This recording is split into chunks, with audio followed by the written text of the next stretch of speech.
أعوذ بالله من الشيطان الرجيم بسم الله الرحمن الرحيم الحمد لله حمدا كثيرا طيبا مباركا فيه وأشهد أن لا إله إلا الله وحده لا شريك له وأشهد أن محمدا عبده ورسوله المبعوث رحمة للعالمين صلى الله عليه وعلى آله وصحبه أجمعين رب اشرح لي صدري ويسر لي أمري واحلل عقدة من لساني يفقهوا قولي.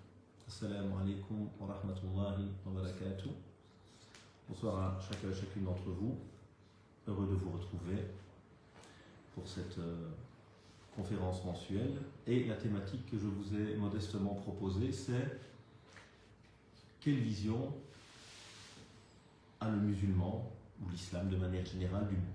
Comment perçoit-on le monde qui nous entoure? Alors tout d'abord, est-ce que c'est une question que vous vous posez? Est-ce que de temps en temps, je prends le temps de m'arrêter et je me dis, tiens, quel est le regard que je porte sur le monde? Quelle différence, pas pour séparer, mais parce que je suis porteur d'une certaine foi, de certaines valeurs, qui font que naturellement, évidemment, on a plusieurs manières de percevoir la vie, le monde qui nous entoure. Est-ce que de temps en temps, vous posez cette question? Oui? Très bien. Se poser des questions est important, mais surtout se poser les bonnes questions. Car dans un monde qui va très vite, je dirais trop vite même, nous sommes sans cesse bombardés de questions, souvent très secondaires évidemment, et on ne prend pas toujours le temps de s'arrêter sur les questions fondamentales. Est-ce qu'il existe dans le monde un système, une manière de voir qui est neutre? Il y a toujours, derrière tout savoir, derrière toute relation, derrière tout système, il y a en amont un paradigme, une manière de voir la vie. Et cet élément, c'est l'élément le plus important en fait qu'il faut interroger. Si celui-ci n'est pas clair dans notre esprit, on ne pourra pas faire une analyse critique finalement d'un système donné. On ne pourra pas analyser ce système, ce discours, cette perception à la lumière de notre propre perception du monde. Donc c'est des questions qui sont essentielles et importantes et que malheureusement aujourd'hui dans la culture du halal et du haram, de choses à faire ou à ne pas faire, de la religiosité takeaway, on ne prend plus le temps de s'arrêter en profondeur sur les questions essentielles, on a tendance parfois malheureusement à négliger. Donc l'idée d'aujourd'hui, c'est de pouvoir réfléchir, prendre un peu de hauteur et de nous dire, tiens, en tant que musulmans, comment nous percevons Dieu? Comment nous percevons l'homme? Comment nous percevons l'altérité? Comment nous percevons ce qui est nouveauté, le renouveau? Comment nous percevons notre héritage? Et nous allons voir qu'il y a différentes manières de percevoir toutes ces questions. Et que ce regard va fortement imprégner évidemment notre manière d'agir. Et que si ces éléments ne sont pas clairs, on verra qu'il n'y aura quasiment plus de différence finalement entre les différentes manières de vivre. Nous, en tant que musulmans, nous prétendons que nous avons une vision particulière de la vie et du monde. Je pense que nous sommes tous d'accord là-dessus. Pourtant, si on prend les chiffres aujourd'hui, au niveau du célibat par exemple, ce phénomène du célibat prolongé aujourd'hui, nous allons constater que les chiffres chez les musulmans sont les mêmes que dans la société majoritaire. Si nous prenons les chiffres effrayants du divorce, nous allons constater que les problèmes sont exactement les mêmes que dans la société majoritaire. Si nous prenons cette notion de consumérisme très présent, nous allons constater qu'on a inventé pour les musulmans toute une série de petits produits et de comportements qui permettent également d'être dans le système capitaliste finalement et qui fait qu'on a aussi nous, nos petits produits que nous pouvons consommer comme tout le monde et finalement, quand on analyse bien, quelle est la différence majeure entre celui qui se dit musulman et celui qui a finalement une autre manière de voir la vie que nous? On constatera qu'il y a très peu de différence en réalité. Ce qui devrait nous interpeller. le problème écologique aujourd'hui, qui est un des grands problèmes majeurs de notre humanité, qui malheureusement est mis au second degré aujourd'hui avec la montée des courants d'extrême droite un peu partout. On a vu que c'est un sujet qui est devenu malheureusement à nouveau très secondaire dans les débats et dans les discours. Or, à nouveau, si on prend le mode de vie du musulman lambda, ce sera un monde aussi un mode de vie aussi consumériste que les autres finalement. Et dans les grands pollueurs, il y a pas mal de pays du Golfe d'ailleurs qui sont dans le top 1, le top 3 des plus grands pollueurs du monde. Donc on verra qu'il n'y aura finalement pas de grande différence à nouveau entre nous qui prétendons être porteurs d'une certaine spiritualité, d'une certaine manière de voir le monde, qui est censé nous permettre de voir les choses différemment, d'être moins dans le consumérisme, moins dans la superficialité, etc. Nous constaterons finalement qu'il y a très peu de différences et que finalement, lui à sa malbouffe, McDo, on ne va pas faire de pub le principe, nous on aura, je ne vais pas les citer, mais on aura notre malbouffe à nous, qui est aussi mauvaise finalement, mais elle est halal celle-là, alhamdoulilah, ça va, on peut la consommer. Donc on verra que, allez à la Mecque, et vous allez voir là-bas, ouvrez vos yeux, vous allez vous effrayer malheureusement, et vous allez constater que finalement, on a beau être dans le lieu le plus saint des musulmans, on verra des comportements, finalement, qui sont bien éloignés de l'idéal que nous sommes censés porter. Alors, qu'est-ce qui fait, à votre avis, qu'il y a ce décalage, finalement, entre cet idéal, parfois un peu fantasmé, que nous vivons dans nos rêves, et la réalité? Qu'est-ce qui fait qu'il y a ce décalage? Et qu'est-ce qui fait finalement que moi qui est athée, j'ai mes produits de consommation, moi qui est musulman, j'ai mes produits de consommation qui sont les mêmes, j'ai les mêmes réflexes finalement, même problème de célibat prolongé, même problème de divorce très rapide. Et donc, qu'est-ce qu'on constate? Que c'est un mouvement global qui finalement s'est immiscé dans l'esprit de tous, notamment avec les réseaux sociaux aujourd'hui, et qui fait que finalement, la différence entre l'un et l'autre, elle est très très limitée. C'est simplement des gammes de produits ou de comportements différents que nous consommons. Mais est-ce que réellement il y a une grande différence à ce niveau? Qu'est-ce qui fait qu'il y a, selon vous, donc ce manque de distinction finalement nécessaire si on prétend vivre une certaine foi qui est censée faire de nous des gens différents? À nouveau, pas différents pour s'opposer ou pour rejeter. Mais être porteur de l'islam, c'est être porteur, selon nous, d'une certaine lumière. C'est avoir un certain regard sur l'homme, c'est avoir un certain regard sur la femme, c'est avoir un certain regard sur l'environnement, c'est avoir un certain regard sur l'altérité. Si tout cela n'est pas présent, qu'est-ce qui reste encore réellement de notre vision? Ce qu'on pourrait appeler l'aqida également, la foi. La foi n'est pas que la croyance à des éléments de règles de l'invisible. C'est également une manière de percevoir l'humain, de percevoir la vie. Donc qu'est-ce qui, à votre avis, fait qu'on a très peu de distinction finalement entre celui qui se prétend porteur d'une certaine spiritualité, qui devrait lui permettre d'éviter certains comportements, et celui qui ne les vit pas? Insouciance peut-être. L'insouciance. Problème d'identité. Problème d'identité. Oui. La globalisation. La globalisation. L'individualisme. L'individualisme. Et donc on a tout un ensemble de facteurs, mais c'est le fait également évidemment que cette vision dominante du monde, issue de la modernité, aujourd'hui de la postmodernité peut-être, a marqué fortement les esprits, et qu'aujourd'hui, où que l'on soit finalement, on est dans une société ou un monde globalisé, où, et on le voit quand on va dans le pays d'origine finalement, on constate que toute une série, on avait une formation avec les imams avec un anthropologue qui nous disait au Maroc il y a encore 10 ans, c'était inimaginable de manger tout seul. Dans la tradition, le repas est un moment de partage. Aujourd'hui, la malbouffe s'est répandue partout également au Maroc, et de plus en plus, il dit, dans les analyses que l'on fait, on constate qu'il y a aussi cette manière de se déconnecter finalement de l'environnement familial, de la proximité de l'autre, et d'avoir des comportements très individualistes qui sont un peu le contraire de ce qu'on devrait être en réalité et qui ont tendance à se généraliser aujourd'hui. Alors le danger évidemment, c'est quand on ne peut pas ou qu'on ne prend pas le temps ou qu'on n'a pas conscience, ça c'est encore pire, finalement de ce décalage entre cet idéal islamique et la réalité que nous vivons.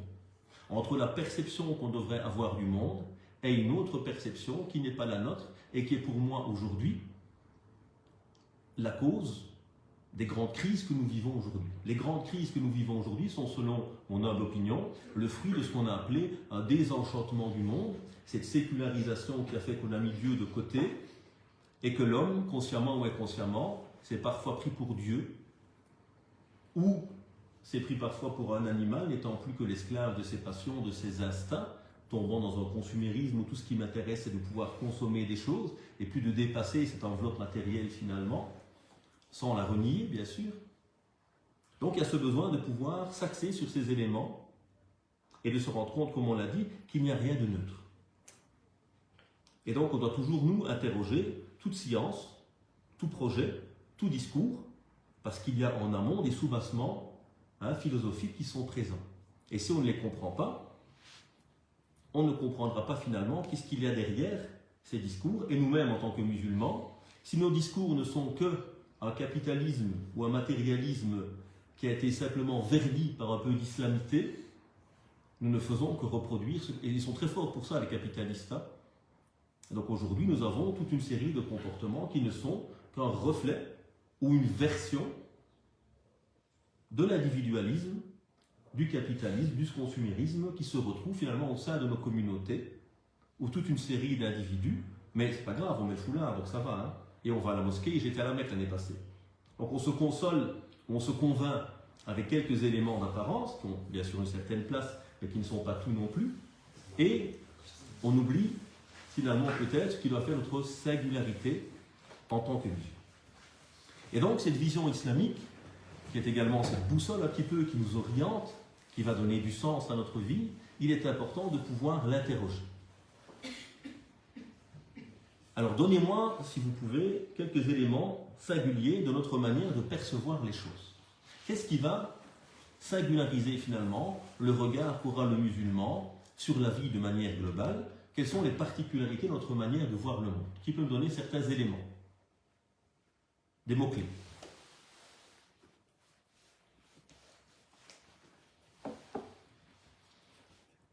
C'est Dieu qui a créé le monde. Donc déjà, dans notre vision, effectivement, il y a derrière cet univers un Dieu créateur. Donc on aura une perception qu'il y a, au-delà de l'être humain, une force, un Dieu créateur, et donc que l'homme va se construire, non dans l'absolu, non dans une autonomie absolue, mais toujours dans une relation avec ce Dieu créateur qui va engendrer une certaine manière de percevoir la vie. Et à nouveau, comment on va percevoir Dieu, ça va avoir un impact aussi sur la relation que je vais créer avec ce Dieu. Si j'imagine un Dieu déconnecté, tellement puissant qu'il se désintéresse de moi, automatiquement je ne pourrai pas créer une relation forte avec lui. Si je sens que j'ai besoin que ce Dieu soit devenu comme moi, qu'il immerge dans le monde des hommes, alors à un moment j'aurai un Dieu qui devient quasiment humain et qui va être marqué par cette humanité, un Dieu qui regrette, un Dieu qui se trompe, un Dieu qui se fatigue. Donc ça aura un impact sur ma perception de Dieu à nouveau. Donc nous avons une certaine manière de percevoir Dieu qui est centrale. Et c'est quoi le principe essentiel pour les musulmans dans la conception de Dieu? Le tawhid, l'unicité divine. C'est l'élément central de toute notre perception même de l'univers. On y reviendra. Qu'est-ce qui va encore singulariser notre manière de voir le monde en tant que musulman? Qui peut me donner un autre élément? Les relations interpersonnelles. Non, mais qu'est-ce qui sera singulier? On a tous des relations. Qu'est-ce qui va être singulier dans notre manière de percevoir le monde? L'autre monde. L'autre monde. L'autre monde, oui. Donc là, c'est notre regard global. Notre regard global, il va faire que, par rapport à quelqu'un qui serait dans une vision purement matérialiste, il n'y a que l'ici-bas, il n'y a que la matière. Moi, je ne vois pas qu'il y a quelque chose après. Donc le regard du croyant est un regard toujours qui est porté sur le long terme, qui ne fait pas l'autruche, qui ne regarde pas l'immédiateté, mais qui voit toujours sur un terme beaucoup plus profond. Ok? Oui. Dans le relationnel, qu'est-ce qui est singulier chez nous? Moi, ce qui m'intéresse, c'est ce qui nous singularise. À nouveau, jamais pour s'opposer. Mais moi, j'ai une identité particulière. Je ne suis pas comme tous les autres. La justice. Oui. La définition de l'homme lui-même, qu'est-ce que c'est qu'un homme? Oui. Donc, qu'est-ce que l'on a de singulier? Les valeurs. Tout le monde a des valeurs. C'est créé. La création de l'homme, on ne vient pas du singe ou des choses comme ça. Ok, donc par rapport au matérialisme par exemple, on aura une vision que cet être humain, ou par rapport à d'autres spiritualités, nous avons nous par exemple l'innocence originelle. On n'estime pas qu'il y a un péché originel. Nous ne sommes pas le fruit d'un accident, comme dans d'autres manières de voir l'être humain. Nous sommes le fruit d'une volonté divine. D'accord ? Nous sommes un être qui est corps et âme. On ne voit pas l'être humain que uniquement comme un corps. Or, à nouveau, quand on voit le regard de beaucoup de musulmans aujourd'hui, tout ce qui compte, c'est l'apparence. Nous sommes ce que nous montrons. Hein, dans la culture aujourd'hui des réseaux sociaux notamment, le discours de beaucoup de jeunes musulmans, tout ce qui compte, c'est l'apparence que tu donnes de toi. Donc inconsciemment, on a incorporé un regard qui n'est pas spécialement celui du musulman, qui voit l'apparence certes, mais qui ne se limite pas à cela, qui va beaucoup plus loin que cela. Vous voyez, c'est important qu'on prenne le temps de s'arrêter, parce que la justice, tout le monde parle de la justice. Donc quelle particularité des musulmans par rapport à cette notion ? Tout le monde parle de relations interpersonnelles, mais qu'est-ce qui va singulariser le musulman dans sa manière de pouvoir percevoir l'altérité ? Donc c'est ça un petit peu les questions qu'on va se poser aujourd'hui, et qui sont centrales, parce qu'à nouveau, on a tendance à être vite dans le pratico-pratique, les choses à faire ou à ne pas faire, et à très peu interroger ces questions, voire parfois être dans une forme de syncrétisme inconscient, en disant ben, on est tous les mêmes. Non, on n'est pas tous les mêmes. À nouveau, je ne dis pas ça pour rejeter, mais à un moment, si on prend le champ politique par exemple, la gauche n'est pas la droite. D'accord ? On n'a pas les mêmes idées, on n'a pas la même vision du monde. Et ça, c'est important aussi qu'on le comprenne. Donc moi, en tant que musulman, j'ai un regard qui pour moi est différent et qui, selon moi, à nouveau, je suis convaincu, donc je ne suis peut-être pas très objectif, mais je pense que notre spiritualité est une clé aujourd'hui pour faire face à une série de crises. Et que la solution n'est pas de changer les emballages et de mieux trier, même si c'est un aspect évidemment qu'il faut respecter et qui est important, mais qui n'est que finalement une conséquence. Il faut venir en amont et pouvoir bouleverser justement le regard que nous portons sur l'homme, sur ses besoins fondamentaux et sur sa relation, notamment à l'environnement. Et là, notre spiritualité a quelque chose à dire pour notre temps. Et c'est ça être croyant finalement, litakunu shuhada ala nas, afin que vous soyez témoins face à l'humanité. Quand notre famille aujourd'hui a les mêmes maladies que toute la famille humaine mondiale, parce qu'elle est marquée par la mondialisation malheureusement, ce célibat prolongé, ces divorces hyper rapides, etc. Quelle différence entre nous et les autres ? Il n'y en a pas. Parce qu'on a oublié peut-être qui nous sommes réellement. Alors on parlait d'identité tout à l'heure, nous on est dans une identité refermée, on verra aussi une question d'identité. Et le but ici, c'est pas d'être dans le discours identitaire, qui est très à la mode dans les mouvements plus extrêmes, mais c'est de comprendre réellement qui je suis. Parce que c'est ça la singularité des musulmans. Et nous, ce n'est pas une singularité pour rejeter, c'est une singularité pour savoir qui je suis et pouvoir jouer mon rôle dans l'humanité de témoin et de quelqu'un qui invite les gens à se poser les bonnes questions et à proposer des réponses qui sont utiles. Donc on verra un petit peu ces grands éléments du paradigme islamique et on fera quelques petits comparatifs avec d'autres manières de voir le monde, que ce soit dans le capitalisme aujourd'hui, dans ce qu'on appelle la modernité ou autre, etc. On fera rapidement des petits comparatifs pour voir finalement quelle est la singularité de la perception islamique. Alors qu'aujourd'hui, comme je vous l'ai dit, on a créé, vous savez, on a la mode aujourd'hui du développement personnel. Et le développement personnel n'est pas construit sur notre paradigme, sur notre vision du monde. Et donc aujourd'hui, c'est très à la mode. Et qu'est-ce qu'on a ? On a tout un mouvement chez certains musulmans. C'est très facile. En 4 mois, je suis devenu coach.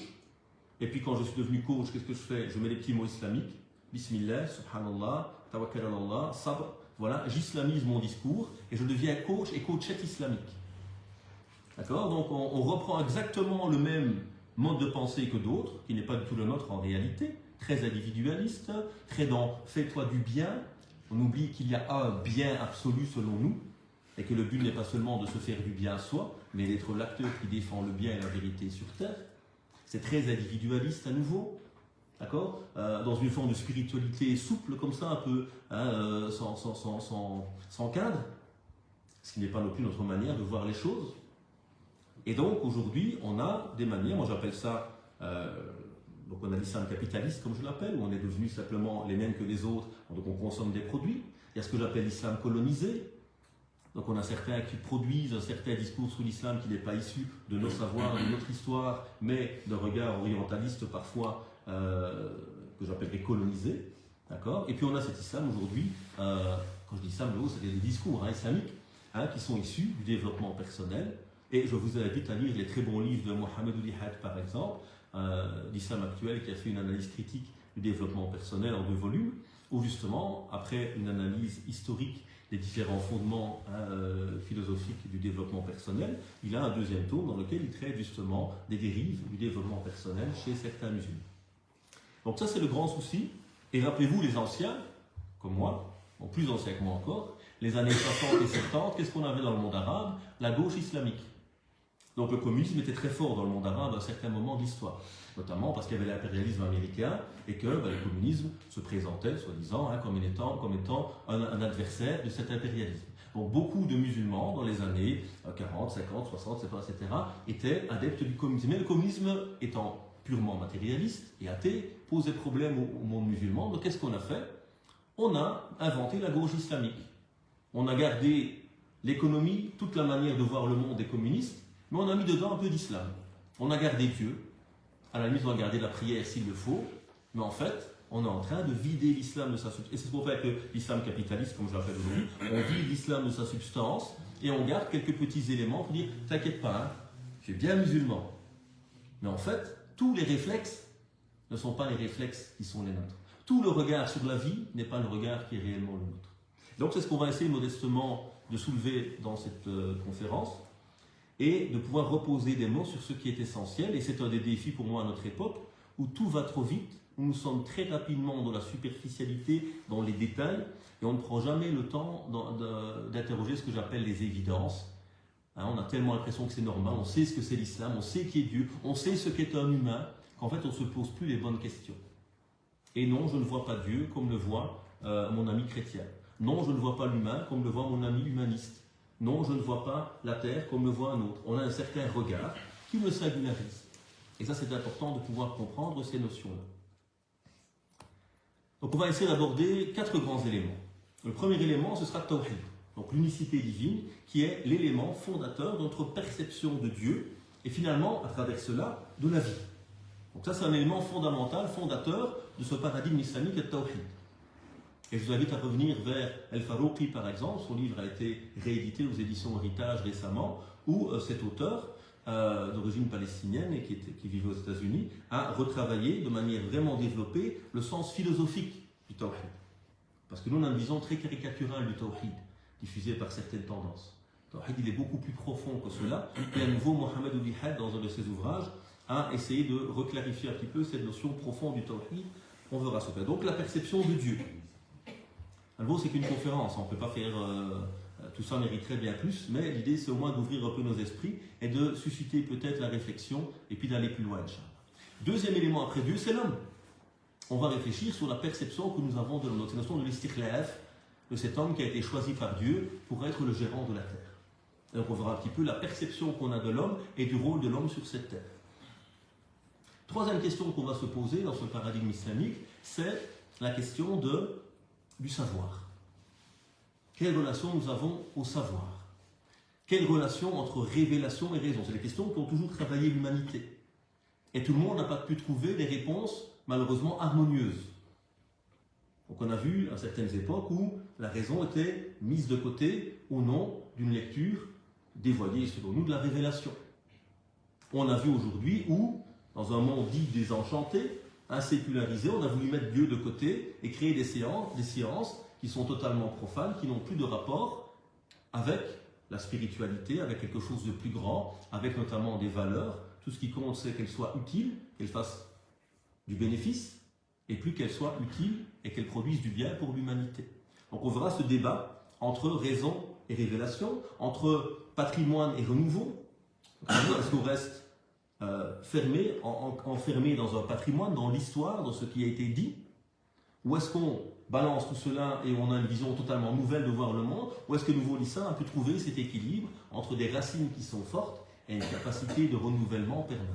Donc là, ce sera la troisième grande question, c'est la question de rapport entre le savoir, le regard que nous avons sur les différents savoirs et la relation révélation et raison. Quatrième grande question qu'on se posera, c'est la diversité ou la pluralité. Et là, on va la décliner de plusieurs manières. C'est la pluralité entre les hommes. Comment gérer cette question de la diversité, qui n'a pas toujours été facilement, et qui n'est pas toujours jusqu'à aujourd'hui facilement vécue. Il suffit d'ouvrir nos yeux dans le monde pour le constater. Donc soit on va vouloir imposer une seule manière de voir, et donc si tu veux vivre, soit tu te convertis à ma doctrine, quelle qu'elle soit, athéiste ou croyante, soit c'est le bûcher, soit tu vas devoir fuir. D'accord ? On a eu cette incapacité de comprendre la diversité. On verra la relation homme-femme. Est-ce que c'est une relation de conflit ou une relation de partenaire? Est-ce que c'est une égalité absolue qui ferait que finalement il n'y aurait plus de genre? On le voit aujourd'hui, avec ce danger finalement d'une perte de repères totale, et c'est pour ça qu'il y a cette montée partout des courants identitaires. Parce qu'avec malheureusement certaines déviances dans la postmodernité, on nous a parlé d'une forme de... Il n'y a plus de vérité, tout est relatif, et le homme n'est qu'une construction finalement sociale qui peut être remise en question. Donc être masculin, c'est une construction sociale. On pourrait être autre chose que masculin. Et donc aujourd'hui, cette perte des repères, ce que certains sociologues appellent une société liquide. Et c'est elle qui entraîne beaucoup d'angoisse. Et c'est ce qui fait aussi qu'aujourd'hui, on a un repli, aussi bien chez ceux que j'appelle l'extrême droite musulmane, d'accord, qui ont le même réflexe et le même schéma de pensée que l'extrême droite de manière générale, avec des discours très identitaires, qui n'ont rien de spirituel, mais qui cherchent à rattacher les gens à une forme d'identité parfois rassurante. Donc comment faire par rapport à cette diversité au niveau de l'humanité, à travers cette identité plurielle aussi qu'il faut pouvoir construire, relation homme-femme qu'on a dit, relation homme-environnement également. Donc c'est ce qu'on essaiera d'aborder en 4 grands éléments: la question de Dieu, le tawhid, la question de l'homme, la question de la connaissance, la question de la pluralité. Donc premier élément, c'est le tawhid, la connaissance d'Allah subhanahu wa ta'ala. Et donc l'islam va appeler à un monothéisme absolu, pur. Il y a totale séparation entre Dieu et sa création, dans le sens que Dieu ne fait pas partie de la création, il est le créateur, il n'est pas circonscrit dans l'espace et dans le temps, il ne ressemble pas à ses créatures, il est l'absolu, l'unique, cette notion d'unicité divine que nous connaissons en tant que principe, mais qu'on interroge très peu en termes d'incidence. Qu'est-ce qu'elle impacte? Qu'est-ce qu'elle va donner comme manière de percevoir le monde? Lorsqu'on dit que Dieu est l'unique, ça va impliquer notamment que pour nous, il y a donc une distinction. Dieu n'a besoin de personne, alors que lorsqu'il crée l'être humain, lui qui n'est pas unique, lui qui n'est pas parfait, lui sera toujours dans le besoin de l'autre. Nous, dans notre vision du monde, l'homme n'est jamais totalement autonome. L'homme a toujours besoin d'abord de Dieu et puis de son frère. On ne va pas être dans cette vision parfois très individualiste où c'est toi, il n'y a que toi qui prime. Non, toi tu as besoin de l'autre. Toi tu ne peux pas être toi-même sans autrui. Toi tu ne peux pas te construire sans te construire par rapport à lui. Donc il y a Dieu qui est l'absolu, nous qui sommes dans le relativisme. C'est pour ça qu'on n'a jamais de clergé. On ne peut pas avoir une autorité qui prétend avoir la vérité absolue, parce qu'en islam, il n'y a que Dieu qui a la vérité absolue. Tout projet humain, toute réflexion humaine, toute tendance, toute école musulmane, Hanafite, Malikite, Ashari dans l'Aqida ou autre, ce ne sont que des écoles, respectables évidemment, nous respectons le savoir et sa spécialisation, mais qui n'ont pas la vérité absolue, parce qu'il n'y a que Dieu qui a cela.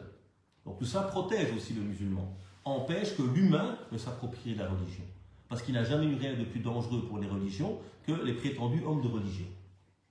Notamment ceux qui prétendent avoir le monopole de la vérité. Et chez nous aussi, on a malheureusement, même si chez nous c'est minoritaire, ces petits mouvements sectaires, sur Internet vous les trouvez souvent, qui ont la vérité absolue quand on les écoute. Ils savent tout, ils ont toujours raison, personne n'est bien guidé sauf eux, ils font des mises en garde du matin au soir, ce sont des gens qui ont une vision sectaire qui est contraire au tawhid en réalité. Parce qu'ils ont l'impression, dans leur fanatisme parfois assez passionnel à ce moment-là, que leur imam, leur petit groupe, ont la vérité absolue. Alors que nous avons toujours nous cette notion d'humilité par rapport au savoir. Vous n'avez reçu, vous les humains, qu'un tout petit peu de savoir. Donc le tawhid va impacter tout le regard que j'ai sur mon humanité, sur le regard que j'ai à mes références religieuses. Ça reste des humains, mais dans le respect de la spécialisation. Dieu est l'unique législateur, c'est le seul qui définit pour nous le cadre religieux. Le rôle des érudits est de comprendre, d'interpréter, de mettre en application. On ne peut pas changer le cadre défini par Allah subhanahu wa ta'ala. À nouveau, aujourd'hui, dans les islams colonisés, on a des gens qui débarquent avec une certaine manière de relativistes en nous disant, voilà, même la prière, on peut la remettre en question maintenant. Le foulard va être remis en question, l'alcool va être remis en question. Et donc on va tomber dans une forme d'islamité passionnelle. Ou qui définit la religion? Parce qu'en fait on est marqué par un autre paradigme que le nôtre. C'est plus lui, c'est moi. Alors personne ne vous le dira comme ça, il ne dira pas c'est moi Dieu. Mais si on écoute un petit peu son discours, c'est lui maintenant qui va définir le cadre. Et donc je vais remettre en question la prière. Je vais remettre en question le jeûne. L'important c'est ce que tu ressens, mon frère. L'important c'est toi. Crois en toi. Et ça, c'est toujours ce juste milieu. L'homme est important, évidemment. On a besoin d'une forme de ressenti, évidemment, quand on pratique. Mais il y a un cadre supérieur. Donc Dieu est le législateur, celui qui a défini la religion. Nous aurons également ce qu'on appelle Tawhid al-Ma'rifa, l'unité du savoir. Et c'est pour ça que dans notre histoire, de manière largement majoritaire, on n'a pas de conflit entre révélation et raison. Et on n'a jamais eu cette histoire de savoir profane. Malheureusement, les musulmans ont été marqués à travers la colonisation par la modernité, justement, et on a créé aujourd'hui une séparation. Et donc on a des facultés de théologie et des facultés de sciences profanes. Et si vous allez dans les pays arabes, quand vous étudiez, à part l'Azhar, il y a encore les deux, mais ailleurs, vous étudiez la médecine, c'est de la médecine, entre guillemets, athée. C'est-à-dire qu'il ne conçoit plus l'homme d'une manière holistique, qui ne voit l'homme qu'à travers un corps. Alors que nous avons toujours eu, et l'exemple d'Averroès évidemment, grand érudit européen, ethnologue, qui est le médecin, qui est le théologien, qui est le philosophe, et dans notre histoire, à Zaytouna en Tunisie, à Qarawin au Maroc, à Azhar, on a enseigné tous les savoirs. Parce que pour nous, tous ces savoirs, ils sont reliés à l'unique. Quand je découvre la médecine, je découvre ce que Dieu a créé. Donc je n'ai pas cette séparation, cette sécularisation des savoirs. Ce n'est pas fidèle au tawhid qui est le nôtre. Et nous, on ne dit pas, attention, on ne dit pas que c'est les imams qui vont faire de la médecine, sinon c'est des charlatans. On ne dit pas que c'est les imams qui vont faire de la psychologie. On ne dit pas que c'est les imams qui vont faire de l'économie. On n'a jamais eu de théocratie en islam. D'accord? Donc on est contre cela, au contraire. Mais on doit pouvoir avoir cette vue holistique globale qui intègre l'homme dans toutes ses dimensions et qui intègre l'homme dans toute la création à travers cette notion du tawhid. Pour qu'on ait cette vision harmonieuse des choses. Donc on a cette vision globale d'un savoir, et on le détaillera par après, donc je ne vais pas aller plus loin sur ce point-là. Le tawhid pour nous, c'est la notion de liberté de l'homme. Et à nouveau, c'est toujours important, je parlais avec mon collègue la fois passée, vous voyez, tout à l'heure on m'a dit justice, on va me dire liberté. Et vous voyez, le danger c'est qu'on va dire quoi? Alors nous on est tous les mêmes, puisque tout le monde veut la justice. Mais on n'a pas toujours le même sens qu'on va donner à ce mot. Donc moi, en tant que croyant, je dis liberté. Est-ce que c'est le même sens qu'on a voulu à la Révolution française? Liberté, égalité, fraternité. Est-ce que le mot laïcité utilisé en France a le même sens que laïcité pour quelqu'un qui vient du monde arabe, dans lequel la laïcité a toujours été liée à la dictature et à la tyrannie? Alors que dans beaucoup de pays européens, la laïcité a permis justement une pluralité et a permis à des musulmans d'être présents ici aujourd'hui. Dans l'imaginaire des Arabes, la imaniya, comme on l'appelle, elle est toujours très mal vue. Parce que les régimes autoritaires, que ce soit Atatürk en Turquie, que ce soit Ben Ali en Tunisie ou autre, ont utilisé la laïcité comme moyen de donner une bonne image à l'Occident, mais étaient des tyrans qui ont voulu retirer même l'identité musulmane de leur propre population. Et à nouveau, est-ce que la laïcité américaine et la laïcité française? Ce n'est pas les mêmes non plus. Parce que l'Amérique s'est construite dans le but de produire une certaine forme de liberté. Alors que la France, sa laïcité, qui est une catho-laïcité, comme dit Bouguereau d'ailleurs, parce qu'elle est marquée par un environnement plus catholique, mais elle s'est construite contre, notamment l'Église. Et donc liberté pour eux, c'était se libérer de quoi? De l'Église notamment. Et donc nous, notre liberté n'est pas spécialement le même sens. Nous, c'est pas ni Dieu ni maître, etc. Donc le mot liberté doit être interrogé selon ton paradigme. Et ça, c'est important. Quelle fraternité? En France, c'est quoi? On va vouloir l'assimilation. Vous voyez tout ce problème avec les musulmans. On l'a eu avec nos amis catholiques aussi auparavant en France. Une incapacité à accepter la pluralité pour faire sens ensemble. Non. Si on doit être dans une fraternité, c'est une fraternité, certains appellent ça du mémisme. On doit être les mêmes. Pour que je t'accepte, tu dois devenir comme moi. À nouveau, ce n'est pas notre regard, nous, sur la pluralité. Et donc tout ça, ce sont des questions, vous voyez, qui sont importantes à pouvoir soulever. Nous, la liberté, c'est quoi? Se libérer de tes instincts, de tes passions, pour devenir un être libre dont le seul maître est Dieu. Parce que nous partons du principe qu'il n'y a jamais d'absence ou de vide.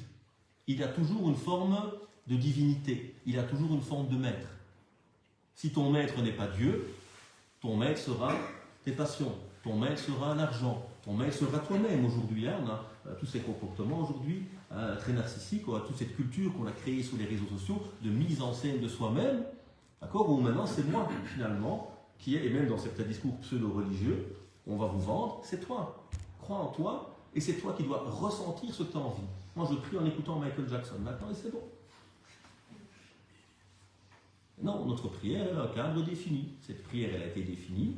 Alors il y a d'autres manières évidemment d'adorer Dieu. On sait très bien qu'on peut méditer sur le chant des oiseaux, qu'on peut aider un orphelin, tout ça, ça a une grande valeur dans la religion. Mais la prière en tant que telle, elle est un outil éducatif exigeant qui permet à l'être humain justement de dépasser sa rafle, son insouciance et sa condition quotidienne pour transcender. Donc le tawhid pour nous c'est le principe fondamental de liberté de l'humanité. Il n'y a pas de maître au-dessus de toi. Personne ne peut te posséder. Et pour nous c'est la pire insulte à l'humain, de devenir esclave d'un objet, d'une chose qui à la base est à ton service. Et donc notre perception du monde va partir de là. On n'a pas de séparation, il n'y a pas de... Et maintenant, malheureusement, c'est notre cas.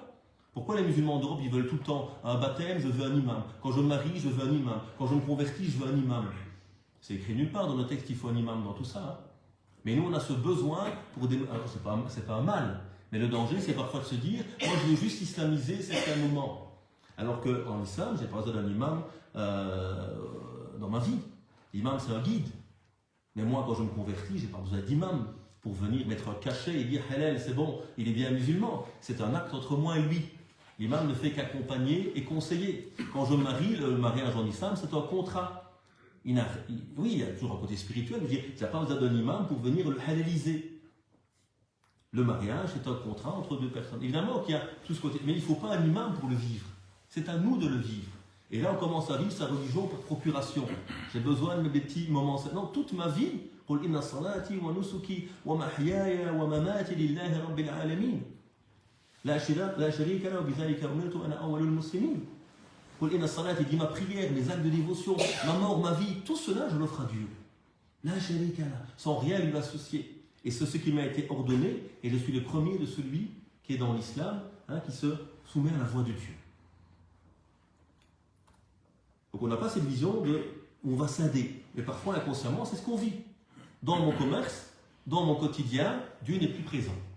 Et dans certains moments de ma vie, seulement il est là. Ce n'est pas la vision qu'a le musulman, à travers le principe du tawhid. Donc là, c'est le premier élément. À nouveau, chaque point mériterait un séminaire, mais on essaie d'aborder certains éléments. Deuxième point, c'est l'humain. Qui est cet être humain?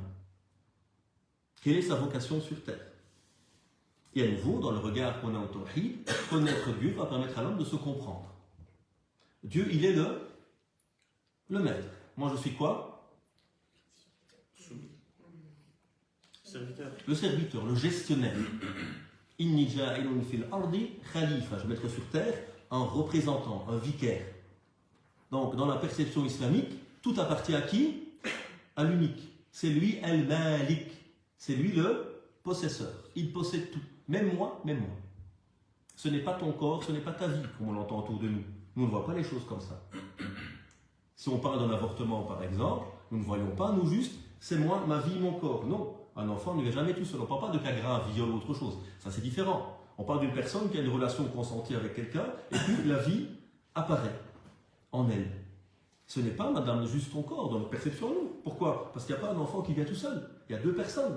Alors bien sûr que c'est la femme qui porte le plus, et qu'elle a peut-être plus de choses à dire, mais cet enfant ne vient pas seul. À deux, on va en discuter. Troisièmement, il y a l'enfant en jeu.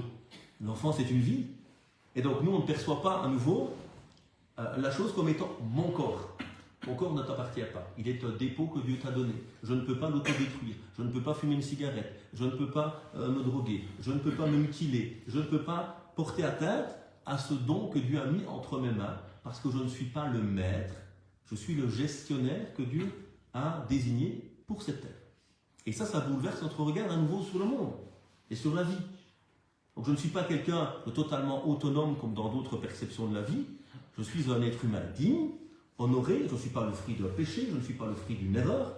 Je ne suis pas en train de porter les erreurs ou les péchés des autres. Je suis né pur. Nous avons, nous, l'innocence originelle. D'accord? Mais je ne suis pas libre dans l'absolu.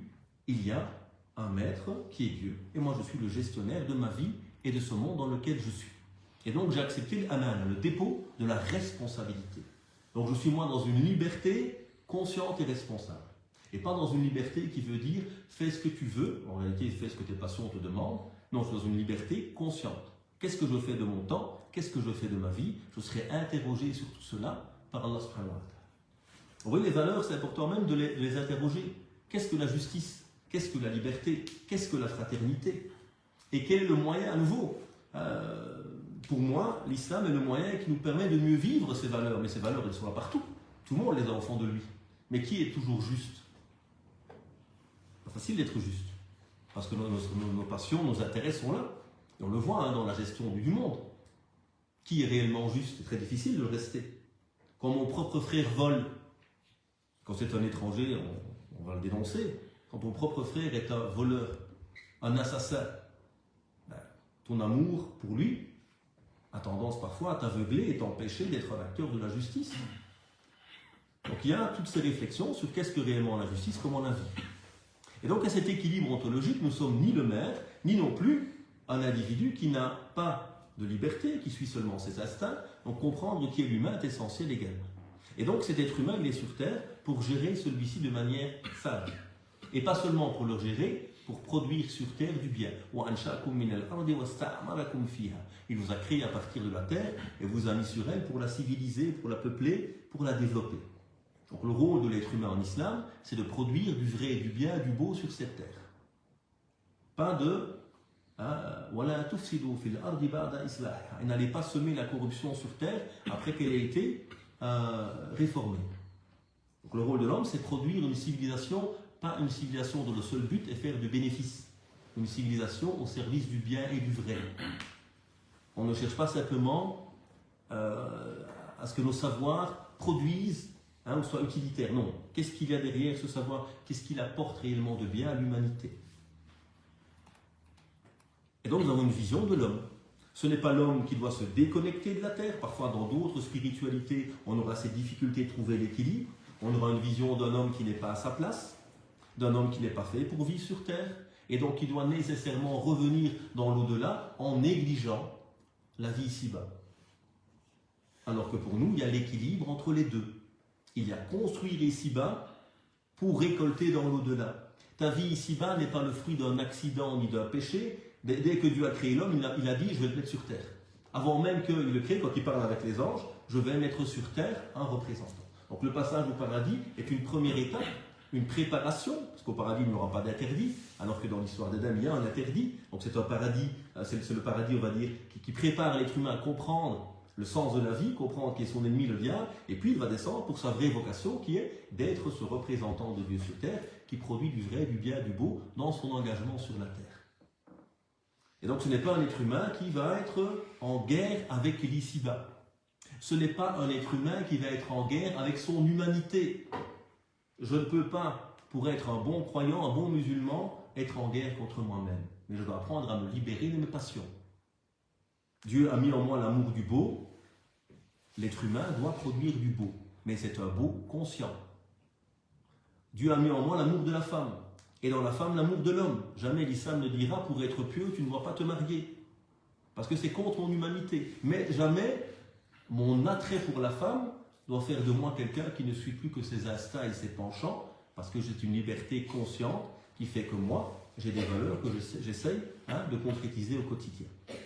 Et ce n'est pas non plus l'autre extrême d'un homme totalement plongé dans son aspect matériel, qui ne voit que l'ici-bas, qui ne voit que ses attraits ou ses penchants, et qui oublie qu'il est beaucoup plus qu'un corps et qu'une enveloppe et qu'un consommateur. Il est avant tout un être qui a une intériorité, qui donne du sens à sa vie et qui lui permet justement de régler tous ces problèmes écologiques, parce que ce qui pose problème aujourd'hui justement, c'est notre regard sur l'homme, et cet homme ayant perdu le sens profond de son existence, cherche à combler ce vide intérieur par une surconsommation extérieure. Et donc tous ces petits moments de plaisir en consommant permettent en fait d'effacer ou d'oublier ce vide intérieur qui m'habite malheureusement. Alors que si on réapprenait à l'homme à se nourrir et à comprendre ce qu'est vraiment le sens de sa vie, il aurait beaucoup moins besoin de ce consumérisme qui consomme aussi bien l'homme que son environnement aujourd'hui. Donc ça c'est Dieu, ça c'est l'homme. La connaissance en islam. Comment peut-on trouver cet équilibre entre le wahi, la révélation, et la connaissance du monde? Alors dans beaucoup d'histoires, dans beaucoup de civilisations, dans beaucoup de perceptions de la vie, ça a été problématique. Et parfois on a combattu les savants. On a refusé que des gens puissent produire un savoir qui contredisait un savoir religieux sans doute erroné, déviant.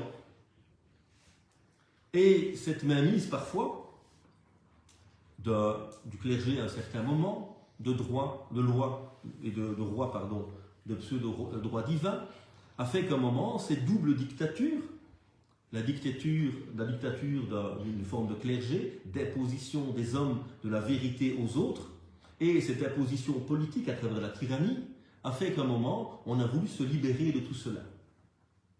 Et alors, on va venir à une vision justement où Dieu n'a plus sa place, puisque Dieu, c'est pas Dieu évidemment, mais la vision de Dieu qu'on avait allait à l'encontre de la liberté, allait à l'encontre du savoir. On a dû produire une vision du monde où Dieu a été mis petit à petit de côté, pour être finalement totalement rejeté peut-être par beaucoup par après. Et donc il y a eu cette difficulté à harmoniser les deux, que nous n'avons pas spécialement eu dans notre histoire à nouveau. Et nous avons en islam cette théorie des 2 livres et pour certains des 3 livres. Livre voulant dire source de connaissance. Le premier livre c'est lequel? C'est l'humain. L'humain est déjà un livre.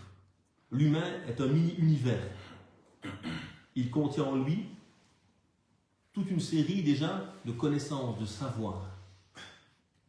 Donc ça c'est le premier livre, c'est le livre intérieur, qui fait que naturellement l'être humain cherche à donner du sens à sa vie, que naturellement l'être humain peut peser le bien et le mal. Donc il a déjà en lui une source de savoir que Dieu a imprégné dans son âme. Le deuxième livre, c'est le livre de la création. Al-Kitab al-Mandour, le livre que nous allons observer. Donc pour nous, la création est un livre, pardon. Le monde est un livre. Et le Coran nous appelle à aller le découvrir. Le Coran n'est pas un livre de biologie, ou de mathématiques, ou de politique. Il est un livre qui donne du sens. Il est un livre qui oriente. Il est un livre qui met un cadre. Mais c'est à l'être humain. Siru fil ard. Fanzuru kayfa bada al-khalq. Allez sur terre, allez voir comment Dieu a débuté la création. Le Coran n'est pas fait pour ça. Il te donne des pistes. Il te donne une aqliya, une manière de voir le monde avec une pensée scientifique, où on analyse, où on observe, où on découvre, où on compare. Mais toujours dans cette vision globale du savoir, comme on l'a vu, Tawhid al-Ma'rifa, l'unité du savoir. Et puis on a le livre révélé. Et le livre révélé, le Coran, vient compléter. Parce qu'à nouveau pour nous, la raison est centrale. Et je ne pense pas qu'il y ait un livre religieux qui appelle autant à la raison. Pour des peuples qui raisonnent, qui réfléchissent. Est-ce qu'ils ne vont pas méditer? Apportez vos preuves si vous êtes véridiques. Sont-ils égaux ceux qui savent et ceux qui ne savent pas? Il y a tout le temps un appel à méditer, à rechercher, à apprendre, à observer.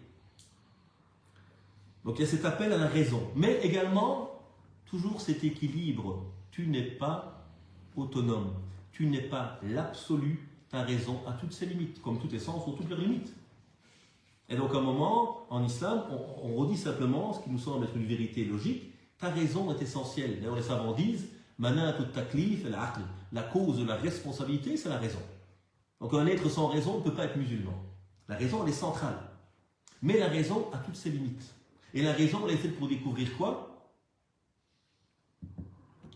Alam shahada, le monde perceptible, qu'on va découvrir par la tajriba, par l'expérience, par l'observation.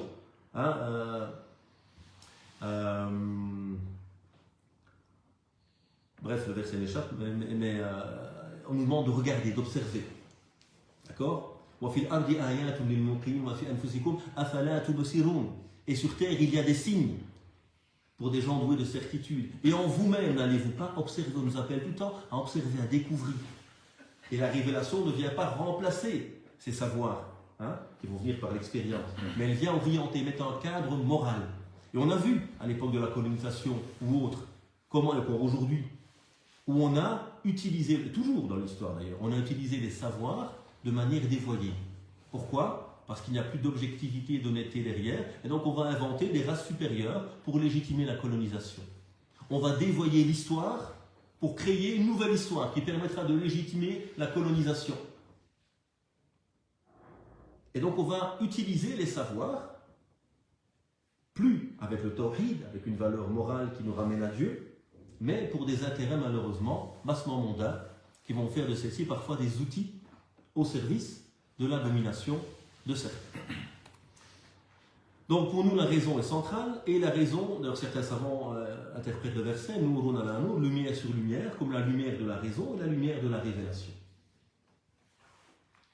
Et donc il y a cette importance de la raison. Mais la raison, elle va découvrir quoi? Le monde apparent. Alam al-shahad. Par contre, Alam al-ghayb, le monde invisible, Dieu, les anges, le paradis, n'est pas accessible directement. On ressent qu'il existe, mais on n'a pas les mots pour mettre dessus. Donc là, nous sommes mis à quoi? À une autre source de savoir qu'on appelle la révélation, qui vient compléter la raison et pas annihiler la raison ou la mettre de côté. La raison, elle est un outil fondamental, mais elle atteint un moment ses limites, et la révélation vient lorsque la raison ne peut plus trouver de réponse cohérente à ces questions. Donc il y a ce mariage entre les deux, tout en gardant la raison sa juste place, elle ne peut pas tout découvrir par elle-même. Et on sait très bien que la raison également peut être faillible, qu'il y a toute une série de biais cognitifs qui peuvent exister, et donc on va insister à travers justement la spiritualité. Te rappeler que tu cherches la vérité pour plaire à Dieu, pas pour tes intérêts. Et ça, malheureusement, on le voit pour tout ça. Combien la religion est utilisée par les gens. Moi, je dis toujours pour rigoler, on a les célèbres 40 hadiths de l'imam Nawawi, donc 40 paroles du prophète quand on les sélectionnait. Et moi, je dis toujours les 40 hadiths du mari, et les 40 hadiths de l'épouse, et les 40 hadiths des parents. Il y a toujours des gens, et les mères, c'est quoi le hadith qu'elles connaissent toutes? Le paradis est sous le pied des mères. Ça, toutes les mères le connaissent par cœur. Et elles le sortent à chaque fois que leur enfant dit quelque chose qui ne leur plaît pas. Les maris connaissent tous le hadith, si jamais la nuit tu veux avoir une relation avec ton épouse et qu'elle se refuse à toi, les anges, ils connaissent tous le hadith par cœur. Donc on a aussi toujours malheureusement ce manque d'honnêteté, parce que là on n'est plus dans l'honnêteté de servir Dieu, nous sommes en train de servir nos intérêts. D'où toujours ce travail profond sur soi, nous sommes limités humains évidemment, pour protéger la raison et ne pas utiliser le savoir pour ses intérêts, mais utiliser le savoir pour produire du bien et être fidèle à la vérité et à la justice. Donc il y a cette relation ici entre foi et raison, avec toute l'importance de la raison, mais également les limites de celle-ci. Donc nous ne sommes pas dans la raison absolue, où il n'y a plus que celle-ci, et nous ne sommes pas non plus dans une révélation qui renie la raison. L'homme est le partenaire de la révélation. Sans l'homme, la révélation ne sert plus à rien. Et Dieu ne se parle pas à lui-même, Dieu lui parle à nous. Dieu n'a pas besoin du Coran. Le Coran, il est là pour nous. Et vous le savez très bien, même ce livre, il n'existe, entre guillemets, il prend son nom que par nous. Coran, c'est la récitation. Donc il n'est Coran que quand nous le récitons. C'est pour ça que l'islam est la religion du livre. Et que le livre n'appartient pas à une caste. On n'a jamais eu, nous, le livre qui appartenait à une élite, qui se l'appropriait. Parce que le savoir, il doit être diffusé à tout le monde, tout en rappelant qu'il y a à nouveau des échelles en termes de savoir, mais le livre devait être généralisé. Donc on a généralisé le savoir, la connaissance, parce qu'on veut que l'être humain s'élève. Tout en gardant ça. Donc là, on a cette notion du savoir. Raison, révélation. Jamais d'opposition à l'islam, complémentarité, mais également des champs qui sont différents. Donc je ne peux rien affirmer dans le monde invisible, sauf ce que Dieu a dit. Par contre, dans le monde apparent, le monde perceptible, là c'est le champ de la raison, de la découverte et de l'expérimentation. Dernier point lié à cet aspect du savoir, c'est la question entre histoire, patrimoine et renouveau. Dans notre vision des choses, l'islam est universel, oui ou non? Pour qu'il soit universel, il faut en permanence qu'il soit relu. C'est ce qu'on appelle le tajdid, ce que le prophète sallallahu alayhi wa sallam va appeler le renouveau. D'accord? Inna Allah yab'athu li hadhihi al-umma ala ra'si kulli mi'atin sana man yujaddidu laha dinaha. Dieu va envoyer à cette communauté, dit le prophète sallallahu alayhi wa sallam, au début de chaque époque, de chaque siècle, celui qui va renouveler pour elle sa religion. Renouveler, ça ne veut pas dire changer. Renouveler, c'est en fait revivifier et en fait avoir un regard dans le livre et un regard dans le monde. Donc on a des soucis parfois. C'est ceux qui veulent vivre dans l'histoire. On a ça chez les musulmans. Des gens qui vont toujours ressasser la gloire passée. On vous parle toujours de l'Andalousie, on vous parle toujours des grandes époques, des Abbassides, de l'âge d'or, des Ottomans. Et c'est bien, il faut connaître son histoire, c'est important dans la construction de l'individu. Mais je ne veux pas vivre non plus dans une histoire fantasmée en oubliant ma réalité et mon avenir. Et c'est parfois une manière en fait inconsciente de la part de beaucoup de croyants de se rassurer. Rien ne va très bien pour nous aujourd'hui, donc regardez comme c'était beau. Et comme disait très bien l'imam très sagement, on a dans la voiture là, le rétroviseur, excusez-moi, je ne roule pas en voiture, on a un rétroviseur comme ça les musulmans. C'est-à-dire, on regarde tout le temps derrière nous, waouh, c'est magnifique, mais on oublie de regarder devant nous parfois. D'accord? Donc il y a des gens qui vont devenir inconsciemment des adorateurs de l'histoire, du passé, et qui vont parfois sacraliser. À nouveau, on n'a rien de sacré nous en islam, à part Dieu. Et le Coran et la Sunna, les sources sont sacrées. Mais dès que nous entrons dans l'histoire, et pour nous nos textes ne sont pas de l'histoire, c'est une révélation, mais dès qu'on rentre dans les 4 califes de la guidée et toutes les productions humaines de ce moment-là jusqu'à aujourd'hui, il n'y a pas de sacré pour nous. Ce sont des productions humaines respectables, mais critiquables. D'accord? Donc on n'a pas sacralisé, mais il ne faut pas non plus tomber dans l'autre extrême de ceux qui te disent, ben voilà, on a échoué, on a été colonisé, on est dominé par le paradigme de la modernité aujourd'hui, donc qu'est-ce qu'on fait? On jette notre histoire à la poubelle et on va inventer un nouvel islam 2.0. Non. Il n'y a jamais un savoir qui vous dit rejetons notre histoire, recommençons à zéro. C'est absurde intellectuellement parlant. Alors, donc on a une histoire qu'il faut connaître. Et il faut en même temps renouveler. Renouveler en repartant au principe, en repartant aux méthodologies, mais en pouvant construire un discours qui fait sens pour nous aujourd'hui. Et ça aussi c'est essentiel si on veut faire face aux défis qui sont les nôtres aujourd'hui. Donc beaucoup encore d'étudiants en sciences religieuses sont malheureusement, à cause de leurs professeurs et de leurs ouvrages, de leurs modules de savoir, sont toujours en train de vivre l'histoire. Ils n'ont pas encore compris que nos défis ne sont pas les mêmes que ceux des siècles passés. Et donc c'est important de comprendre l'histoire des idées, évidemment, et donc d'en parler dans un cadre de formation pour des spécialistes. Mais à nouveau, moi je dois répondre aux défis de mon époque. Parce que c'est ça aujourd'hui qui doit faire sens pour nous.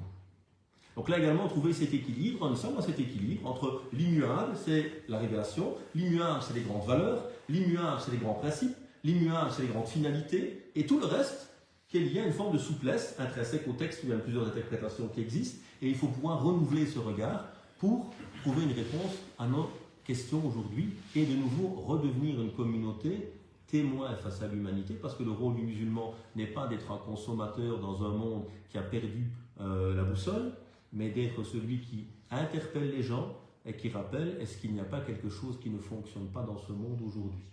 Est-ce qu'il n'y a pas moyen d'avoir d'autres solutions que celle de réarmer l'Europe, que celle de faire des guerres, que celle de changer et d'avoir un petit bouchon maintenant qui ne tombe plus par terre de la bouteille, machallah, on va sauver l'écologie grâce à ça. Est-ce qu'il n'y a pas une autre manière? Mais d'abord, il faudrait que nous-mêmes on la vive, évidemment, et qu'on redécouvre qui nous sommes réellement en tant que croyants.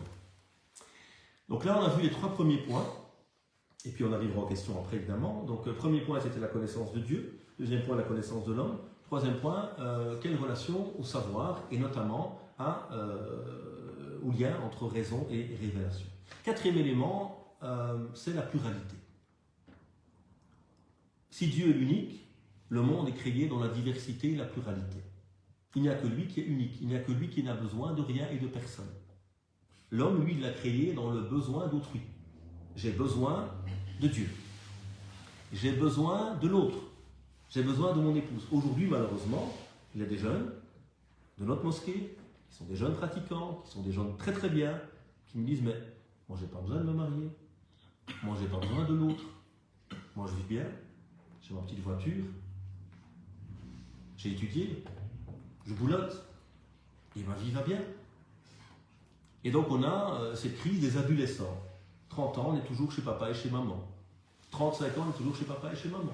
40 ans, on veut toujours rester avec sa maman. Et finalement, on fait quoi dans sa vie? On est gentil, hein, c'est des super jeunes, ils sont magnifiques. Mais j'ai beau leur parler, ça ne marche pas, donc je ne suis sans doute pas la bonne personne. Mais c'est effrayant de voir aujourd'hui comment de plus en plus de jeunes, parce qu'on leur a à nouveau, ils n'ont pas notre paradigme en réalité, ils n'ont pas notre vision du monde. Ils pensent que voilà, moi je suis la solution, je n'ai pas besoin d'autrui, je me construis tout seul. Non, Dieu a créé l'être humain justement dans le besoin de l'autre. L'autre t'aide à le construire. Et même dans le cheminement, hein, je ne peux pas me dire, le prophète dit El mu'minu mir'atu akhihi al-mu'min. Le croyant est le miroir de son frère. Vous voyez, quand je suis chez moi, je suis toujours bon. Je ne me dispute avec personne. Je suis patient et j'ai l'impression que je lis bien le Coran en plus. Et quand je vais venir à la mosquée ou avec mes amis, je vais découvrir que je ne suis pas si patient que ça. Que je m'énerve beaucoup. Que je suis rancunier. L'autre te permet de découvrir qui tu es et à nouveau, pas pour te lancer, pour te flageller. Et pour comprendre qu'à un moment, tu as besoin de l'autre pour grandir. Tu as besoin du maître pour t'enseigner. Tu vas réciter le Coran devant l'imam, il va dire oh là là là là là là. Pourtant, chez moi, ça va aller très bien. Hein. Et quand tu as besoin de l'autre pour t'aider à grandir, pour t'aider à te découvrir, tu as besoin de l'autre pour devenir responsable. Le mariage aussi, la responsabilité. C'est sortir de toi, ton individualisme, pour devenir quelqu'un qui construit avec l'autre, qui apprend la responsabilité, la patience. Tout ça est important. Donc cette pluralité, elle est nécessaire et elle est volonté de Dieu dans différents aspects. Donc d'abord pour nous, le point de départ, c'est que la diversité dans le monde, dans tous les champs de la vie, est la volonté divine.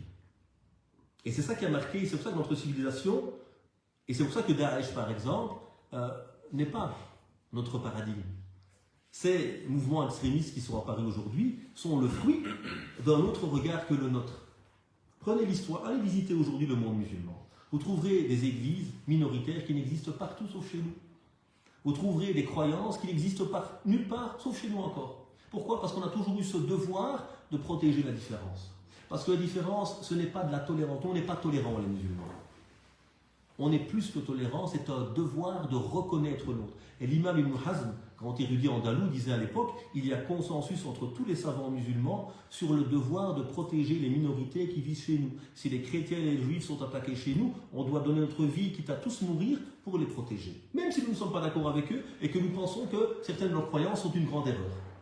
Mais notre devoir est de protéger cette diversité que Dieu a voulu pour nous.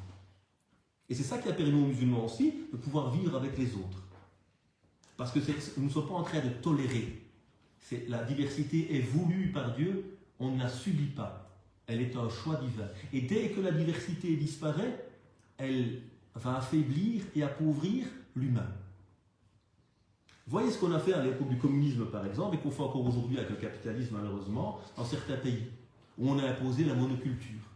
Qu'est-ce que fait la monoculture dans un pays? Elle fait quoi? Elle mène à l'appauvrissement de l'écosystème. Parce qu'un écosystème, pour être vivant, il a besoin de quoi? D'une pluralité. Allez dans nos pays d'origine. Maroc, Turquie, Algérie, Tunisie, je ne sais pas d'où vient tout le monde ici. D'accord? Qu'est-ce qu'on voit souvent dans nos pays d'origine? Beaucoup de gens qui sont déconnectés de leur propre religion. Pourquoi? Et pourquoi quand ils viennent en Belgique, ils deviennent soudain croyants, pratiquants? Moi, je connais plein qui me l'ont dit. Ils m'ont en bled, je buvais de l'alcool, je ne m'intéressais pas à la prière, et mon imam, il s'appelait Metallica. Pourquoi? Pourquoi quand il vient en Belgique, à Verviers, ça sent la foi? Tu rentres en Belgique, tu entends Allah. Pourquoi est-ce qu'au pays où il entend Allah Akbar 5 fois par jour, il ne prie pas? Et quand il arrive en Belgique, subhanallah, hein, gloire à Dieu, il redécouvre sa foi. La pensée unique. Parce que justement, au bled, c'est la pensée unique. Pas méchamment, hein, mais on est tellement dans l'entre-soi qu'à un moment, on se perd. Dieu a voulu la diversité. La diversité, elle est un élément qui crée une émulation intellectuelle. Et c'est nécessaire. J'ai besoin de l'autre qui me critique. J'ai besoin de l'autre qui n'est pas comme moi. Parce que dans la diversité, il y a un enrichissement. Et donc ça, c'est important dans la perception islamique.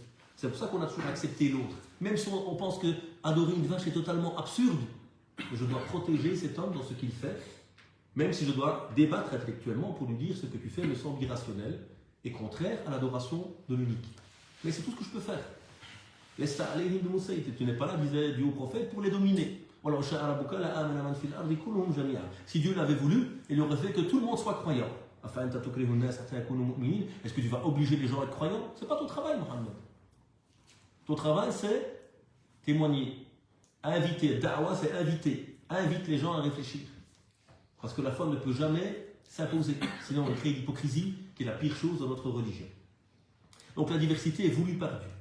Et comment nous, on a vu la diversité dans la complémentarité. Le Coran nous rappelle, le verset aussi méchant, c'est pas grave, l'ita'arafu, pour vous entre connaître.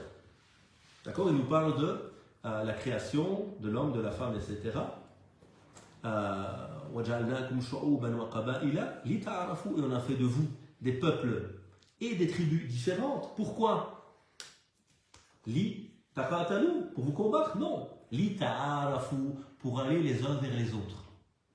Ce qu'on traduit parfois par l'entreconnaissance.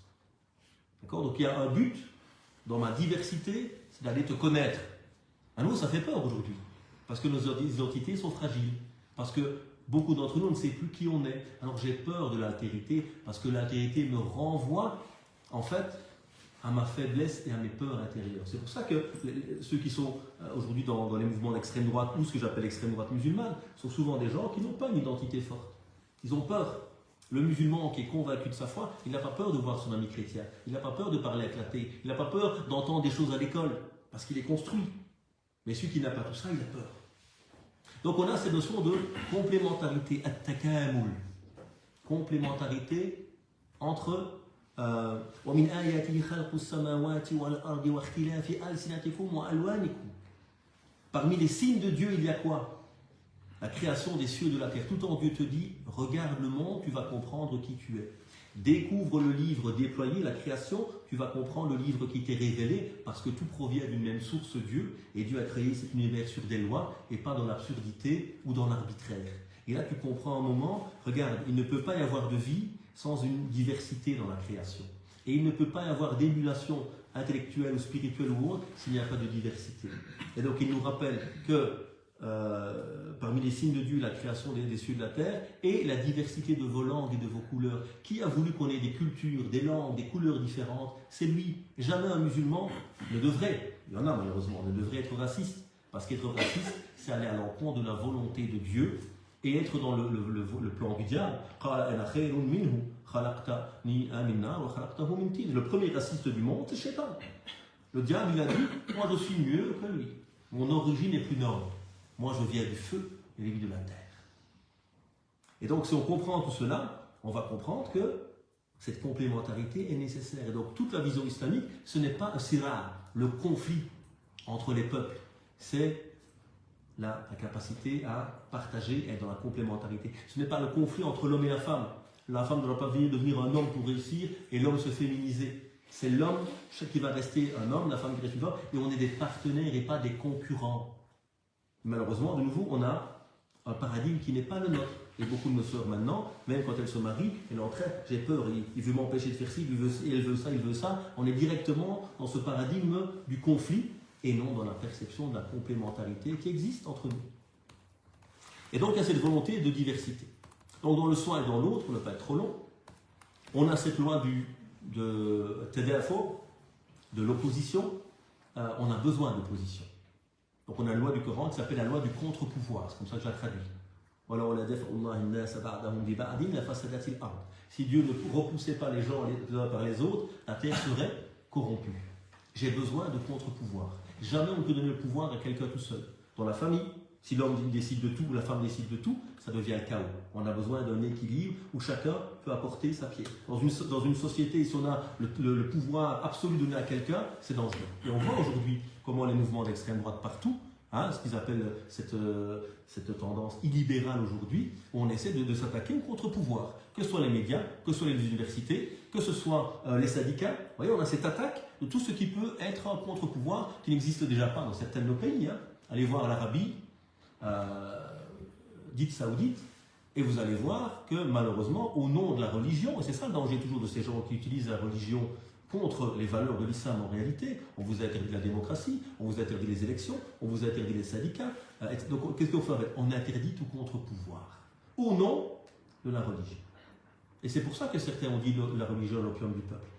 Et c'est pour ça qu'en islam, on n'a pas de clergé.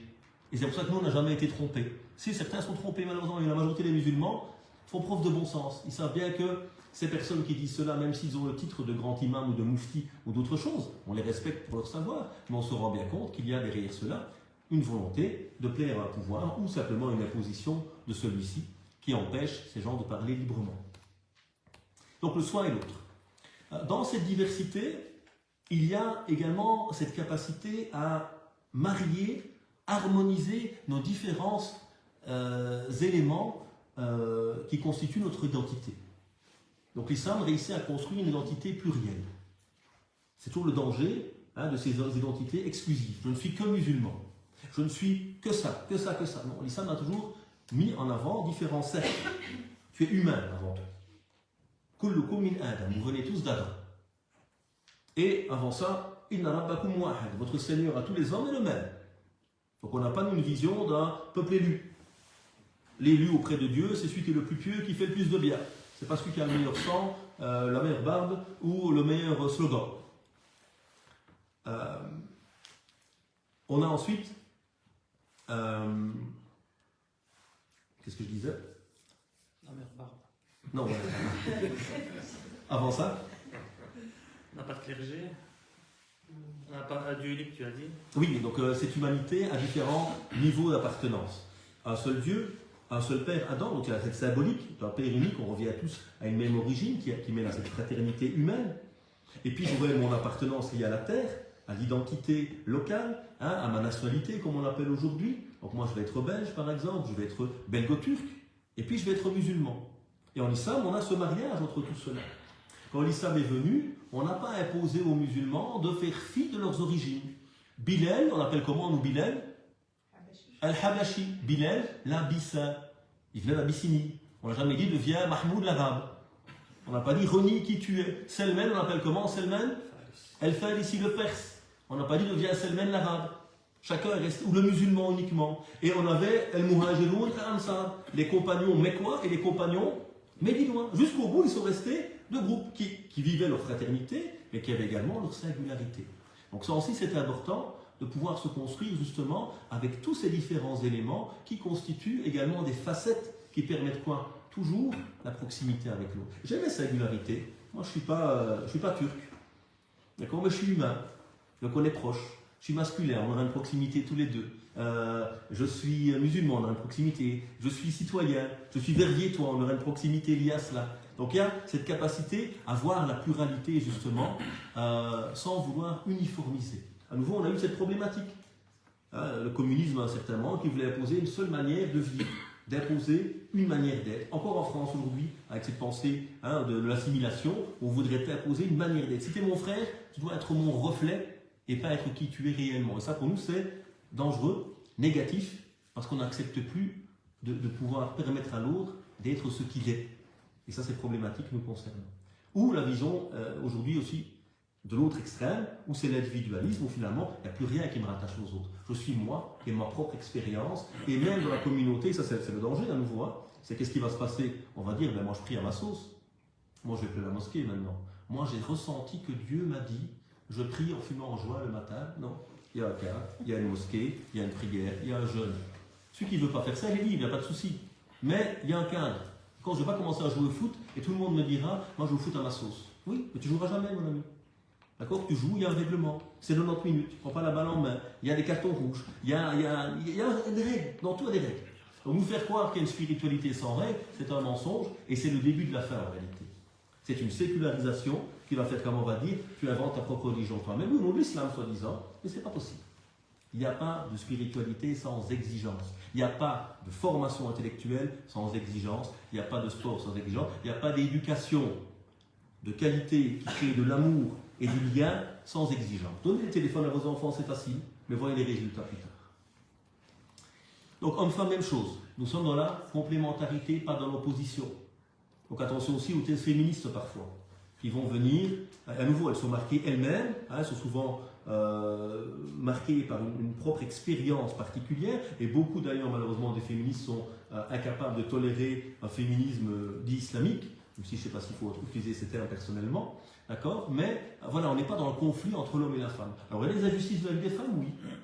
Il y a des injustices de la vie de toutes les personnes, parfois qui sont plus faibles ou en minorité. Et donc il y a besoin de défendre des droits, bien sûr, mais pas dans l'opposition. Contre les injustices, oui, mais pas le genre contre le genre. Nous ne sommes pas les hommes contre les femmes. Nous sommes des partenaires. Nous sommes là pour construire ensemble. D'accord? Donc c'est important. En islam, il y a cette notion de complémentarité, sunnat al-takam. En islam, il y a l'égalité de principe ontologique. Nous sommes devant Dieu égaux.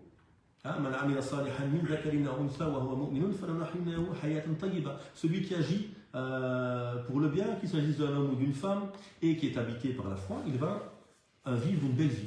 L'homme et la femme sont égaux de principe, évidemment, mais ils sont également différents. Et pour nous, il est central de garder cette différence. Parce que c'est dans la différence qu'on peut être complémentaire. Quand on crée justement ce genre neutre, où on n'est ni homme ni femme, ben on crée tous les troubles que l'on voit au niveau identitaire aujourd'hui, où on ne sait plus qui on est. Et donc ça, c'est un problème. Il y a besoin de préserver également ce qu'est l'un, ce qu'est l'autre, pour pouvoir être dans la complémentarité à ce niveau-là. Alors, dernier point, le musulman et l'environnement. Donc là, on est dans le quatrième point. On a vu la perception de Dieu, la perception de l'homme, l'istiqlal, le représentant de Dieu sur terre, la question du savoir, la question de l'altérité. Avec l'altérité, avec d'autres peuples, d'autres croyances, avec l'altérité dans ma propre identité, avec une pluralité en tout cas dans cette identité, ma relation à l'environnement. Donc là également, le croyant aura un certain regard. À nouveau, quand j'ai oublié Dieu, et quand j'ai l'impression qu'il faut absolument profiter de la vie aujourd'hui, ben, je veux profiter de tout ce que je peux, et on va malheureusement réfléchir à l'instant présent, sans penser aux générations futures. Comme on n'a plus quelque chose qui nourrit nos âmes et qui nous permet d'être heureux par nous-mêmes, intérieurement, par cette relation à Dieu, par cette relation à la fraternité, par cette relation à la spiritualité, on va combler ce vide intérieur par un excès de consommation extérieure. Et tout ce monde aujourd'hui nous invite tout le temps à surconsommer, à créer des besoins, etc., quotidiens, pour nous pousser tout le temps à être dans cette surconsommation. Donc comment l'islam à nouveau va produire un certain regard. D'abord, comme on l'a dit, nous ne sommes pas les maîtres. Ce monde ne m'appartient pas. J'en suis le gestionnaire responsable devant Dieu. Donc déjà, ça crée un sentiment différent. Et je ne suis pas non plus dans le conflit. Je ne dois pas conquérir le monde. Je dois vivre en harmonie avec celui-ci. Deuxièmement, comment est-ce qu'on voit nous la terre? Comment est-ce qu'on voit nous les oiseaux? Comment est-ce qu'on voit nous l'environnement? Ce sont les adorateurs de Dieu.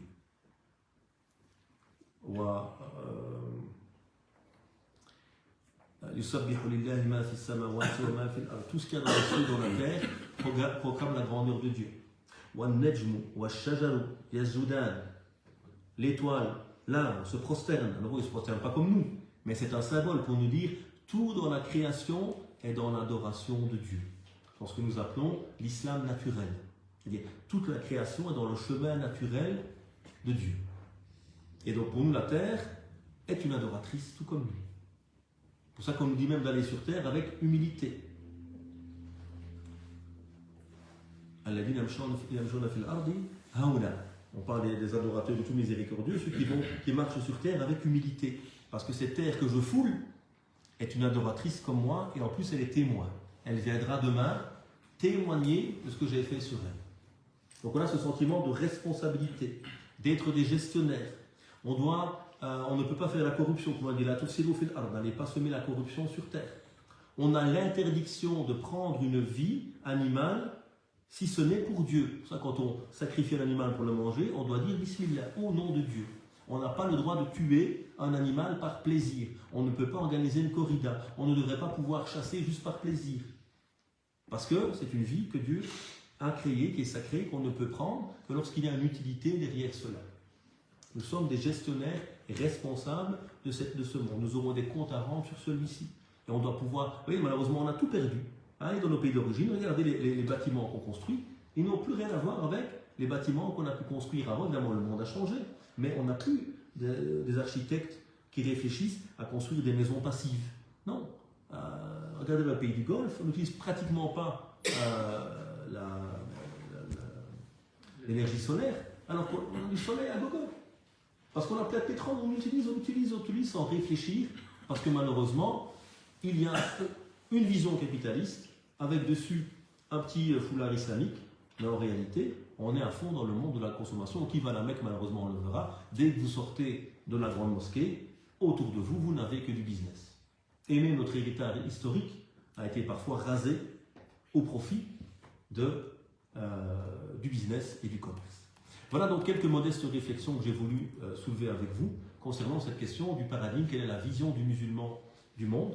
Et on a rappelé donc, il n'y a jamais de neutralité, il n'y a jamais quelque chose qui est comme ça dans l'absolu, il y a toujours derrière chaque chose une vision. Vous mettez votre enfant dans une école, interrogez le projet de cette école. Le projet des écoles catholiques n'est pas le projet des écoles publiques. On n'a pas la même vision de l'homme et du projet de ces écoles. Interrogez le projet pour savoir quelle est la vision derrière qui se trouve derrière ce projet. Donc il n'y a pas de neutralité, il n'y a pas de savoir neutre. Il y a toujours derrière, quand on creuse un peu, des soubassements idéologiques. Et c'est normal. On ne pense pas dans l'absolu. On pense toujours par rapport à une certaine vision du monde. Donc c'est important de rappeler cela et de redécouvrir notre vision du monde. Et que cette vision du monde, notamment, elle va faire que nous sommes singuliers. Et comme on l'a dit, ce n'est pas une singularité dans le but de rejeter l'autre, mais de comprendre qui je suis, parce que mon rôle sur Terre, c'est de témoigner de ce que je pense être bon. Tout comme l'autre pense le faire également. Et donc je dois savoir qui je suis, et pas être une pâle copie du musulman avec un petit vernis islamique dessus. Et on a vu 4 grands éléments. La question de la connaissance de Dieu, et que nous avons un regard particulier sur Dieu, à travers le tawhid, qui construit toute notre vision de Dieu, du monde et de l'homme. On a vu ensuite l'humain, qui est un être digne, responsable, il n'est pas le fruit d'un péché, il n'est pas le fruit du hasard ou d'une erreur, il est un être digne, responsable, mais il est le gestionnaire et non le maître.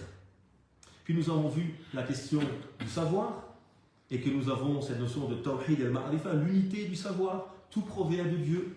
Et donc le musulman ne s'aide pas, il sépare pédagogiquement les savoirs bien sûr, on le fait dans tous les domaines, mais après on réunit dans une vision cohérente et harmonieuse de la vie et du monde. On ne voit pas l'homme qu'à travers son corps, mais à travers son âme. On ne voit pas la vie qu'à travers l'ici-bas, mais également avec l'au-delà. On ne voit pas la vie qu'à travers les yeux des hommes, mais les yeux des hommes et des femmes. Bref, on a une vision globale du savoir. Ensuite, on a vu la question de l'altérité et de la diversité. Comment la diversité est un signe divin, comment elle est nécessaire pour produire la vie, comment elle est nécessaire pour produire une émulation qui permet d'avancer et de grandir, comment la diversité, et ce qu'on appelle nous la reconnaissance et pas la tolérance, est une obligation. On doit reconnaître l'autre dans sa diversité voulue par Dieu, on n'est pas juste dans la tolérance. Comment nous sommes dans le principe de complémentarité entre l'homme et la femme, entre le musulman et le non-musulman, entre l'ici-bas et l'au-delà. Comment nous avons également cette loi de tadafu, de contre-pouvoir. Donc dès qu'il y a diversité, il faut aussi qu'on puisse structurer pour éviter qu'une partie de la société ait le pouvoir absolu, ce qui va entraîner la corruption sur Terre. Et on avait également cette relation à notre environnement, qui est une relation responsable, où justement on renourrit l'homme de l'intérieur pour éviter qu'il ne fasse des dégâts sur Terre en ayant ce vide spirituel qui malheureusement le pousse à une surconsommation. Il y aurait beaucoup de choses encore à dire évidemment, mais je pense que l'essentiel a pu être proposé dans ces quelques minutes. Voilà pour cette première partie en tout cas, que nous accorde un savoir